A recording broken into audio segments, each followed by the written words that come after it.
Okay, I think we're streaming. Welcome, guys, to the Player Reaction live stream. We do this every Wednesday at 9 p.m., given a few exceptions, like last week when it was the 4th of July. And I was out with family and watching movies and celebrating America, as I'm sure most of you were as well. But thank you. So glad you could join. I'm Corey Draper. If this is your first time, if you're watching on replay or whatever it is, glad you can join. And just join us every week. Trying to do this every Wednesday at 9 p.m. And we're going to talk Bucs football. And even in this dead period when there is not much to talk about Bucs football, I mean, of course, we have the whole Jameis thing, but I feel like we pretty much covered that exhaustively last week. But again, if this is your first time, what I want these to be is interactive. So if you're not here live, I challenge you to, not challenge you, that sounds very aggressive. I implore you to join us live and participate in the chat rooms because I want you guys to drive the conversation. Now, I'll show up every week with kind of just a loose couple of topics to talk about, especially in case none of you show up in the chat room. That's fine too. I can definitely talk a lot about Bucs football and I'll go as long as I can, but it is more entertaining if you guys jump in and interact with me and give me your thoughts and give me your questions, things about Bucs football that's on your mind. And I know not a lot is on your mind because finally the Jameis thing I think is blown over a little bit, which is great. I mean, it hasn't really blown over, but there's no new news, so therefore people have calmed down and we've moved on with the fact that Ryan Fitzpatrick is our quarterback for the first 3 games. So I'm ready for training camp to start in a couple weeks. We're so close, guys, and we'll have more things to talk about. There's, of course, some things around the league to talk about, things like other players getting in trouble, like LaShawn McCoy. That looks like a very shady situation. No, I'm sorry. That was horrible. I'm sure you heard that already. And Marcel Darius, apparently something's coming out with him. It's looking bad. He has some sort of sexual assault allegations. So it happens to lots of players, lots of teams. Unfortunately, we are not the only ones, unfortunately. And it's just an unfortunate fact of life, and it'll be interesting to see what they do with the other players league-wide. So, hey, Rick. Hey, go to sleep. I'm not going to go to sleep yet. Thanks for joining me in the chat. Rick, where's Brian Billick and Bill Cowher when you need them? I'll even buy Cutter and Smith's bus ticket out of town. The thing about Brian Billick and Bill Cowher is it's the same issue as a lot of people brought up with John Gruden. Remember, Gruden had been out of football for so long that people thought and think that football has passed him by and that it's a brand new game. I feel like both Billick and Cowher, while they were good coaches, I think the same would be said about them. I'm not a big fan of Billick. I love Cowher, not a fan of Billick. Go to sleep. I think we're all as a fan. I think we're all as a fan base are a bit frustrated. Every year seems to be our year. Then something happens. I just want us to win. I hear you. Go to sleep. I hear you. I actually had a dream last night, and I was actually excited to talk to you guys about this. I had a dream last night that I was watching the first Bucs game of the season, and man, it was miserable. Like my brain didn't remember the fact that Jameis won't be playing in this game. So Jameis was playing. He was looking awful, and it was a stressful dream. I was so upset that the Bucs were not doing well in their first game. I'm having nightmares about it, guys. It's not even football season yet. So, Rick, look for Fitz to go 2-1 against the Saints, Eagles, and Steelers. Rick, I would be ecstatic if that happened. It'll be kind of a bittersweet thing. Obviously, I root for the team to do well, and I hope they go 3-0. I really do. But there's going to be that part of me that is not looking forward to that debate that comes from whether we should just keep starting Fitzpatrick over Winston. I don't want to engage in that conversation. I really don't.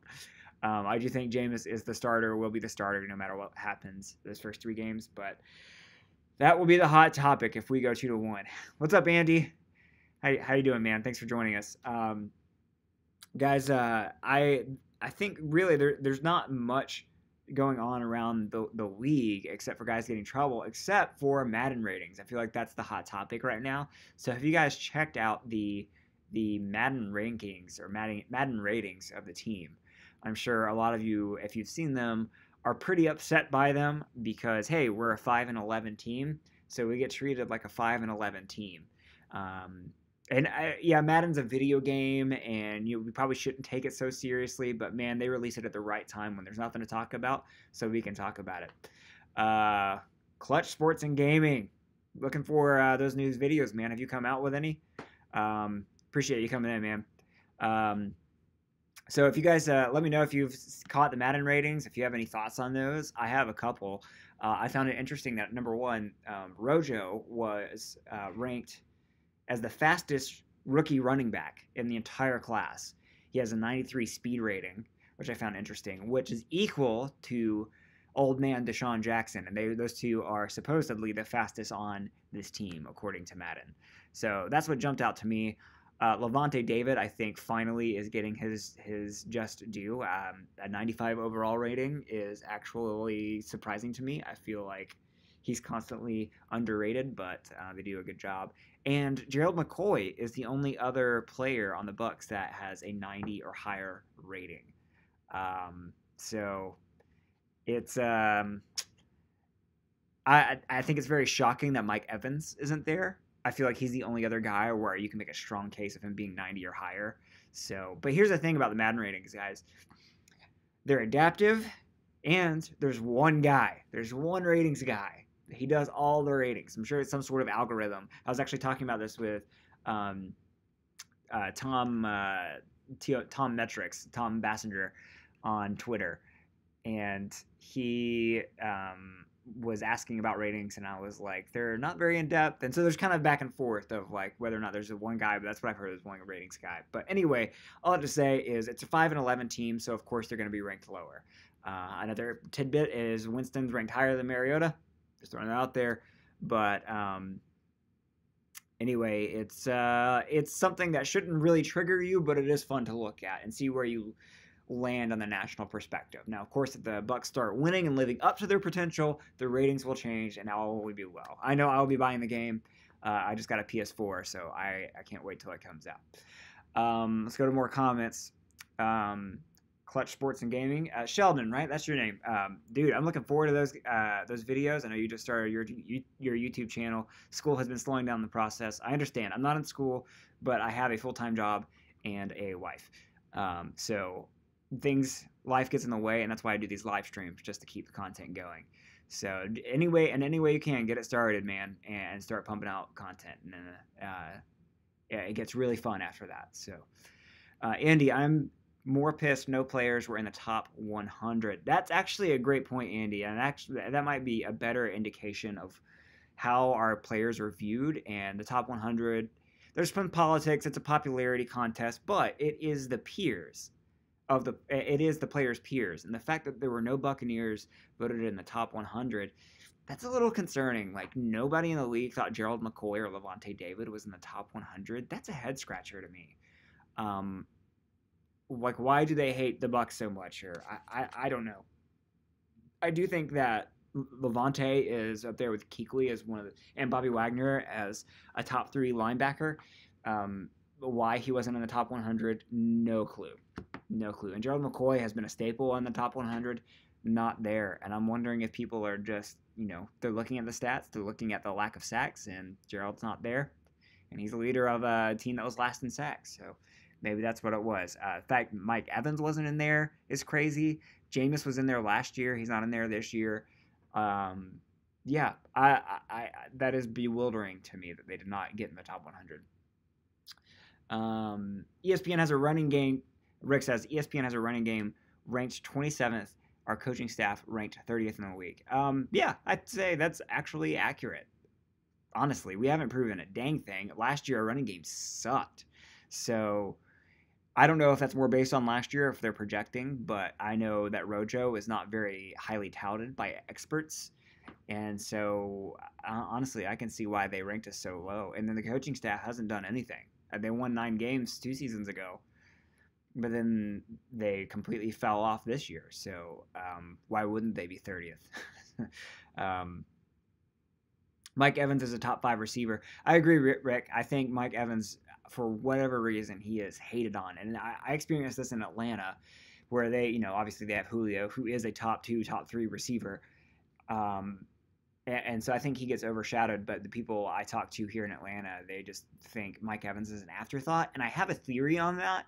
I think a lot of people's opinions on players, especially offensive ones, are based on fantasy football output.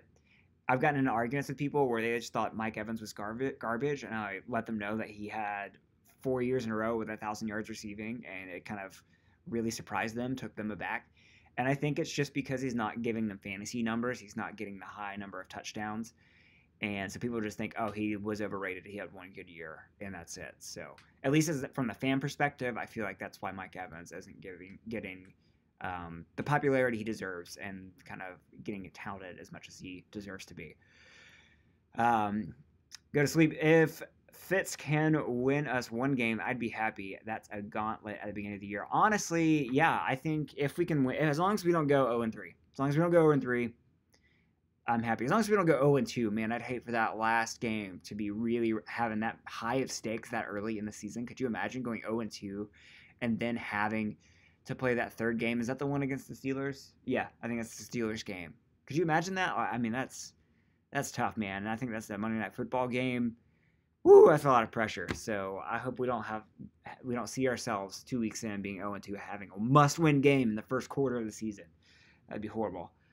Very, very possible, though. That's scaring me. I'm going to have new nightmares tonight. Thanks a lot. That's this year's projections. Thanks, Rick. Yeah, I mean, again, they say that's what they're projecting this year, but, that they're going to be ranked low until we show them something. Whether or not it's... And remember, this team was like the team, the dark horse, going to make the playoffs team, and I think people are a little shell-shocked from that, and so I think people are really lowering their expectations for this team appropriately so, and I think we as fans should do that too. Andy, Mike Evans not in the top 100, but players like Carlos Hyde and Doug Baldwin, who didn't even get 1,000 yards, are in. Yeah, man. Hyde is a little bit of a head scratcher to me. Doug Baldwin, I can a little bit understand just because they are continually in the playoffs, and Baldwin is the number one receiver on a team with not great receivers and a playoff contending team. So I think the Bucs will get there, and we'll start getting Pro Bowlers and start get Pro Bowl votes and top 100 votes. But you have to win, or you're not gonna get it. I do think it's a travesty that both Hyde and Baldwin made it, and Mike Evans didn't. I think that's dumb, but it is what it is. If anyone does, Falcons fans should think Mike Evans is a beast. I would think so. Mike Evans has awesome games against the Falcons, and I think they're just so stuck up about Julio Jones. It is really annoying, and it's actually I have a little bit of schadenfreude with the fact that Julio is holding out on them. So, and don't tell my wife, she's a Falcons fan. Evans has had some great catches and great games against Falcons. Yeah, I agree. So Evans, Levante David, I think Chris Godwin will get up there. I think Rojo, if he lives up to his draft stock, you're going to start seeing these guys get some recognition. Levante David and Gerald McCoy have been underrated pretty much their entire careers. I know McCoy has been a perennial Pro Bowler, but so it's a little bit of his own fault that he doesn't get a little bit more respect because he's been in the league for so long. But Levante David especially just needs to be – he should have been in the Pro Bowl every year he's been here, but he's just gone up against guys like Bobby Wagner and Kuechly who are in the same conference. My wife is a diehard Packers fan. I feel you. Yeah, man, it's tough. We can't watch Falcons and Bucs games together because one of us is upset and one of us can't be happy because the other one is upset. We are too empathetic towards each other. We actually went to the Falcons-Bucs game. This is when we were dating. In 2014, we went to the Falcons-Bucs game in Atlanta in a dome. If you guys remember, it was one of the infamous Lovey blowout games. And the Falcons just destroyed the Bucs from beginning to end. And we had left the game early. I was so depressed, and my wife was like, "Never again. We're not doing this," because she couldn't enjoy herself because I was so depressed the whole game. So, marriage. Clutch Sports and Gaming. Tired of having that Winston is trash. Hearing that Winston is trash when he's had 3,000 to 4,000 yard season and one 3,500 yard season, up there with some of the best. Yeah, I think Winston. I'll say it. I think Winston is underrated. I can see why he is, because again, he hasn't been winning. And also, he has, just because of his past and his history and recent history, people just want to hate him. It's kind of like Cam Newton. People wanted to hate him. I wanted to hate him. And it took him finally having an MVP season for everyone to shut up about him. I think Winston has been consistently on the uptick. I think the common misconception, especially in Atlanta, is that Winston has been basically up and then down and is on the down trajectory. And I think that's people who are vaguely following this team and remember the beginning of last year when he wasn't doing well. But I plead with you guys and everybody just to look at those last 6 games that Jameis was a part of. And if you guys haven't seen my video on Murphy's Law and the recap of the 2017 season, Jameis willed this team in front of so many of those games. He put us in such a great position to win those games, and the defense blew every single one. So I really am excited for Jameis's ability to grow, and I do think he has the potential to grow. Now, the off-the-field stuff could hurt him mentally. It could hurt him emotionally. Who knows? But knowing how Winston is personally, I really still have my hope in him. A lot of people are just throwing him under the bus right now. But you look at those last 6 games, and he passes the eyeball test. So, Andy, players like Odell and J.J. Watt make it without barely even playing in the top 100. Yeah, so got super injured guys like Odell and J.J. Watt. With J.J. Watt, it's one of those things where he established himself as a force, got that reputation, and then no matter what happened after that, he's a Pro Bowler, and he's in the top 100. Odell, probably the same thing. He had the crazy catch. He's a great receiver. Probably top 4 or 5 receiver himself, if healthy. So I get that, but you're right. And I think it might be the confusion on the top 100 as, are you ranking these players based on how they did last season or how you think their talent level is? And I don't think they make that clear to players when they vote on them. That's just my theory. Because, honestly, that's not clear to me as to what it should be. Alex DeTampa, what's up, man? Thanks for joining us. Yeah, it's a guy. Sorry, I don't want to assume you were a guy. Evans needs to bounce back, not statistically. He wasn't a factor in most games last year. Yeah, Alex, I hope you heard my little rant about it. He was not great last year. He looked pretty poor in a lot of the games that he played. Once he got injured and came back, we started to see it click for him. He was patient in the pocket. He was making less dumb throws. They're still there, and they will always be there, just like they were for Favre and Cutler or whoever, etc.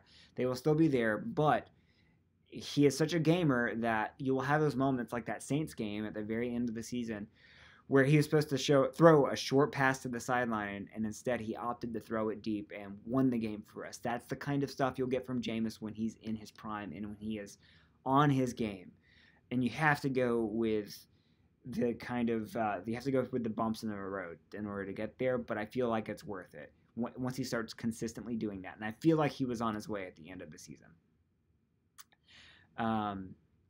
Rick, in our house it's called Battle of the Bays, and we aren't married for that day. Yeah, I remember the Battle of the Bays, Rick. He's talking about the old Bucs Packers rivalry. I used to hate Brett Favre. I used to hate him. I ended up loving him after we got out of the division. But man, the Battle of the Bays rivalry with Sapp and Favre, that was some great football, and I miss it. I miss having a just elite player versus elite player, and one of those elite players is on my team. Haven't had it since then. I miss those days. If Jameis can get out of his own way, he can be great. I just don't know if it's ever going to happen. Yeah, Rick, I think that reflects most of our feelings about Jameis. I think he needs to get out of his own way, both on the field and off the field. But if he does, he'll be great. We just don't know if he will be. Andy, how would you feel trading for Teddy Bridgewater? I wouldn't mind it depending on what we give up.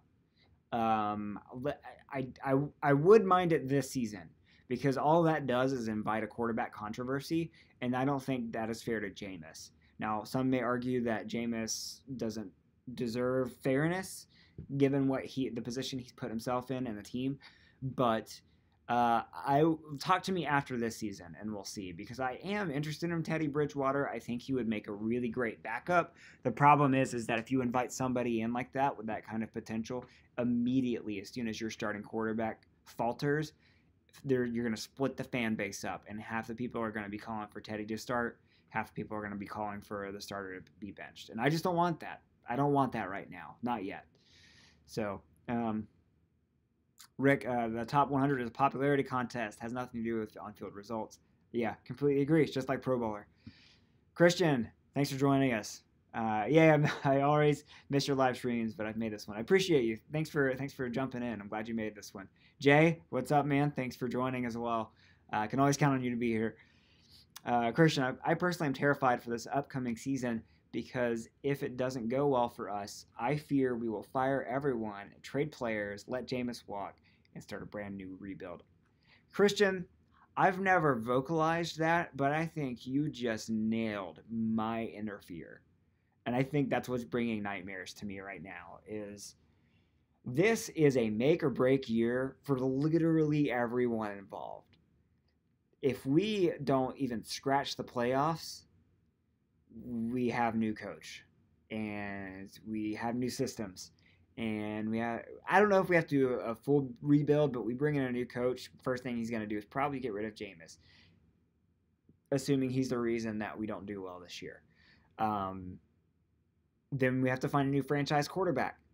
And we, of all fan bases, should know how difficult that is. We've yet to have a quarterback reach a second contract after his rookie contract. So I just want to have a quarterback and stick with him for 15 years. Is that too much to ask?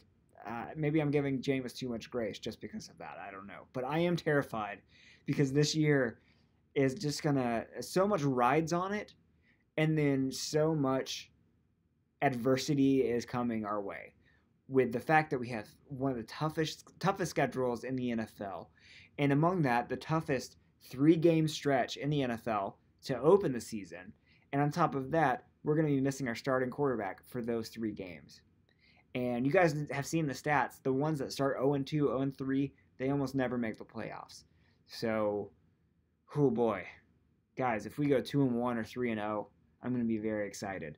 If we go 0-3 or 1-2, I'm going to be very worried. And you guys are you're going to hear it from me on this channel. So, we have a long way to go before that guys. A long way to go. A lot of training camp ahead of us. Hopefully people stay healthy. That will be huge too. Man, if one of our key players goes down. Let's get out of the negative. If the Bucs do decide to move on from Jameis, we need to work a deal for Nick Foles. Rick, I think I've mentioned this in a previous stream because I think you've mentioned Foles before. I'm of the opinion that Foles is not a quarterback worthy of throwing a bunch of money for. Not yet. I have seen one really good season from him years ago, and then one 4 or 5 game stretch from him last year. Yes, he looked great. He looked really good. But I wonder if it's a system thing. The Eagles were a darn good team last year. He had a lot of great talent around him. And a lot of great coaches, too. And I feel like coaching is a big thing. Nick Foles, I'm not against him coming here. I just don't want a situation where we fall in love with that backup quarterback, throw him all the money in the world, and he fizzles out. I mean, and there's so many different examples of that. Matt Castle, Matt Flynn, who is the recent one? Brock Osweiler. That happened. Mike Glennon. This happens over and over again where you fall in love with the potential of a backup and they show you glimmers of hope. Now, none of them won a Super Bowl, I'll give you that. But I'm hesitant on Nick Foles. So, I'm not on that boat yet. I don't know what franchise QB has really done anything besides The Blue Boater, by the way, thanks for joining us. I think that's for your first comment. I don't know what franchise QB has really done anything besides Tom Brady and Peyton. Yeah, so you had Nick Foles who won a Super Bowl, but if you look back at previous Super Bowls, you have guys like Russell Wilson, you have Brady, you have Peyton, you have Eli Manning, you have Ben Roethlisberger. You have your outliers like Joe Flacco, but and Nick Foles, but honestly, it hasn't been since Brad Johnson that people have won a Super Bowl without a franchise QB. Again, there's some exceptions, but yeah, Peyton, the Manning brothers, Aaron Rodgers, Ben Roethlisberger, Tom Brady, Eli Manning, all of these are franchise quarterbacks. All of them have won a lot of Super Bowls in the last decade. So there you go. Let's see. We made Monken offensive coordinator, but he's only allowed to select and run the play first 15, 20 scripted plays. Yeah, I think it was in response to someone else. No one QBs win more Super Bowls than franchise QBs. Well, I'm not understanding what you're trying to say there, Blue Boater. Andy, I'd rather have Bridgewater than Foles. I don't know. Teddy had, this is another example. Somebody had one season. Teddy had a pretty exciting season, but he was up and down. I think he's very Jameis-esque in that I think he's inconsistent. Foles is inconsistent as well. That's a toss-up for me. I'm not super excited about either of them. I guess I am leaning more towards Bridgewater in that one because I was a little bit more interested in him than I was Foles. So, and it is a good point, Rick, that Foles had 27 TDs and 2 picks in the Chip Kelly system. Fair enough. But Foles, for whatever reason, looked great that year. And what do you say about his other years where he didn't look great? I mean, you can point one season, but for that one season, I can point to 2 or 3 others. I mean, he became a journeyman. And there's a reason for that. So, Blue Boater, yeah, I don't think you're going to win this franchise QB because even if you take away Flacco, you still have about 5 or 6 different quarterbacks there that were franchise. Again, there's a couple of the only outliers, if you want to count Flacco as an outlier, is that Flacco and Foles. That's still not a good ratio to franchise QBs to non-franchise QBs. So, anyway, I want to look forward, guys. I want to look forward to. We have about 5 minutes left. I want to look forward to training camp. Starts in a couple of weeks. I am really excited to see Rojo in action. I am really excited to see this offense in general in action. OJ Howard has another year in the system. I'm very interested in seeing how we use the 2 tight end sets. Like, I feel myself starting to get excited again about this offense, kind of like last year. So I want you guys to give me a reason not to get excited or a reason to be excited. What are you excited for? Let's talk about what we're looking forward to seeing the most in training camp. I also am very interested to see how the cornerback position plays out between Vernon Hargraves, Carlton Davis, MJ Stewart. Obviously, Brent Grimes is there, and he's supplanted there or cemented there on one spot. But how the corner position goes, how that turns out, very interested in seeing how that goes. I think somebody brought up on Reddit. They brought up the point that the Bucs have spent the second most money on defense this year. So we just put a whole bunch of money into this defensive line. Of course, I'm looking forward to seeing them. But there's a lot to be excited about, guys. And I think we need to start focusing on that because there's been, in this dark period, a lot of negative things happening. And I'm an Enneagram 9, if you know anything about that, which is the peacemaker. I like looking at the positive things. I like all of this coming together and being agreeable and agreeing with each other. What are you looking most forward to in training camp? What are you most excited about? Some more arguments going about franchise QBs and Chip Kelly, but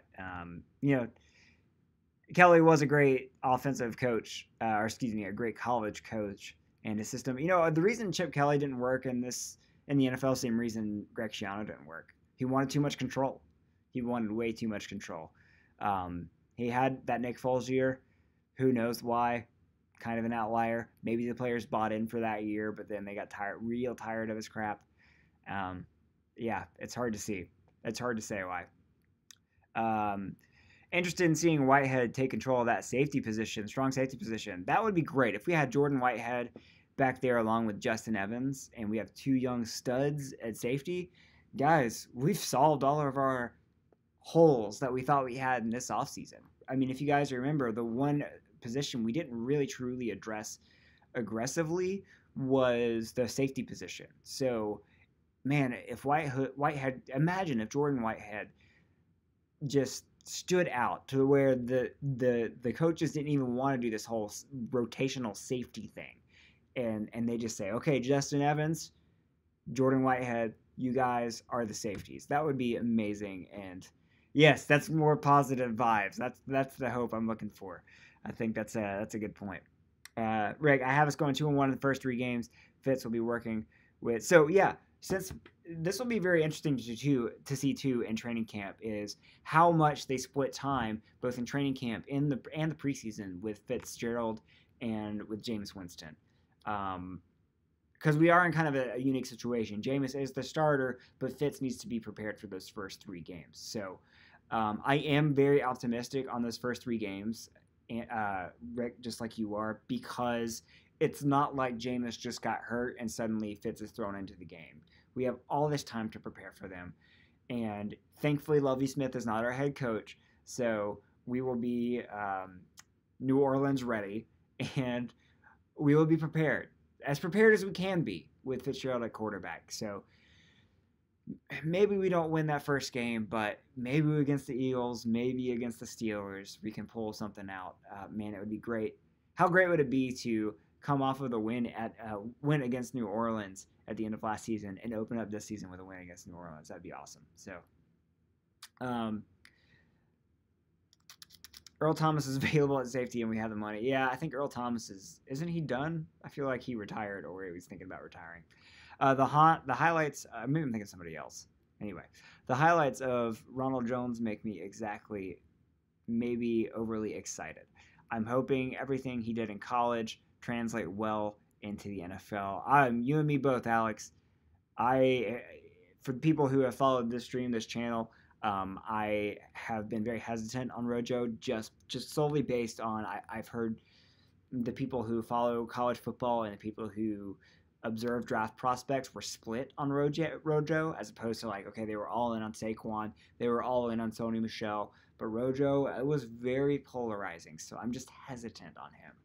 I hope he's as fast as he's built to be, and I hope he can hit the holes, and I hope he can really.